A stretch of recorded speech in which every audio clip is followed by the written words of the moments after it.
The following are a selection of abridged scenes from the play Twelfth Night, performed to showcase the paper theater that I made for my personal project. I used several ATL skills in the research and construction for the theater, including make unexpected or unusual connections between objects and/or ideas, which comes in with the connection between Edo Japan and Shakespeare in England for an idea which forms the basis of the production that I chose to emulate. Next, I read critically and for comprehension when I read Twelfth Night, the play, in preparation for this project. Finally, I demonstrated persistence and perseverance, also when reading Twelfth Night, the play, because it is quite a difficult text to get through. And it took me a while to get through it. I was annotating, but I did.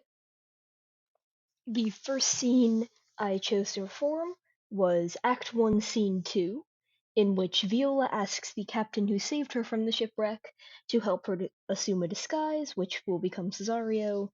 And then a note about this scene is that although it comes second in the play, it's often performed first, because that makes more sense chronologically, since Cesario is already in Orsino's court during Act 1, Scene. What country, friends, is this? This is Illyria, lady. And what should I do in Illyria? My brother, he is in Elysium. Perchance he is not drowned. What think you, sailor? It is perchance that you yourself were saved. Oh, my poor brother, and so perchance he may be. True, madam, and to comfort you with chance, assure yourself, after our ship did split, when you and your poor number saved with you hung on our driving boat, I saw your brother, most provident in peril, bind himself, courage and hope both teaching him the practice, to a strong mast that lived upon the sea, where, like Arion on the dolphin's back, I saw him hold acquaintance with the waves, so long as I could see. For saying so, here's gold. My known escape unfoldeth to thy hope, whereto thy speech serves for authority, the like of him. Knowest thou this country? Aye, madam, well, for I was bred and born not 3 hours' travel from this very place. Who governs here? A noble duke, in nature as in name. What is his name? Orsino. Orsino, I have heard my father name him. He was a bachelor then. And so is now, or was so very late, for but a month ago I went from hence. And then 'twas fresh in murmur, as you know, what great ones do the less will prattle of, that he did seek the love of fair Olivia. What's she? A virtuous maid, the daughter of a count, that died some 12 months since, then leaving her in the protection of his son, her brother, who shortly also died, for whose dear love, they say, she hath abjured the sight and company of men. Oh, that I served that lady, and might be delivered into the world till I had made mine own occasion mellow what my estate is. That were hard to compass, because she will admit no kind of suit, no, not the duke's. There is a fair behaviour in thee, captain, and though that nature with a beauteous wall doth oft close in pollution, yet of thee I will believe thou hast a mind that suits with thy fair and outward character. I prithee, and I'll pay thee bounteously, conceal me what I am, and be my aid. For such disguise as haply shall become the form of my intent. I'll serve this duke, thou shalt present me as a eunuch to him. It may be worth thy pains, for I can sing and speak to him in many sorts of music that will allow me to be very worth his service. What else mayhap to time I will commit, only shape thou silence to my wit. Be you his eunuch, and your mute I'll be. When my tongue blags, then let mine eyes not see. I thank thee, lead me on. The second scene I chose was Act 1, Scene 4, in which Orsino charges Viola to woo Olivia on his behalf because she looks so young and androgynous. Anyway, Orsino's other servant in this scene is called Valentine in the script, but in this version I use Feste's puppet, because I like the interpretation of Feste as sort of a removed watcher of events, like he is in the 1966 film.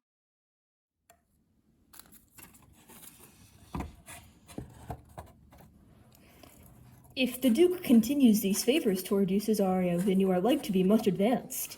He hath known you but 3 days, and already you are no stranger. You either fear his humour or my negligence that you call into question the continuance of his love. Is he inconstant, sir, in his favors? No, believe me. I thank you. Here comes the Count.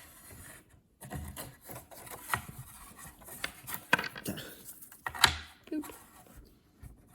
Who saw Cesario? Ho! On your attendance, my lord, here. Stand you a while aloof. Cesario, thou knowst no less but all. I have unclasped to thee the book even of my secret soul. Therefore, good youth, address thy gate unto her. Be not denied access. Stand at her doors and tell them there thy fixed foot shall grow to thou half audience. Sure, my noble lord, if she be so abandoned to her sorrow as it is spoke, she will never admit me. Be clamorous and leap all civil bounds, rather than make unprofited return. Say I do speak with her, my lord, what then? Oh, then, unfold the passion of my love. Surprise her with discourse of my dear faith. It shall become thee well to act my woes.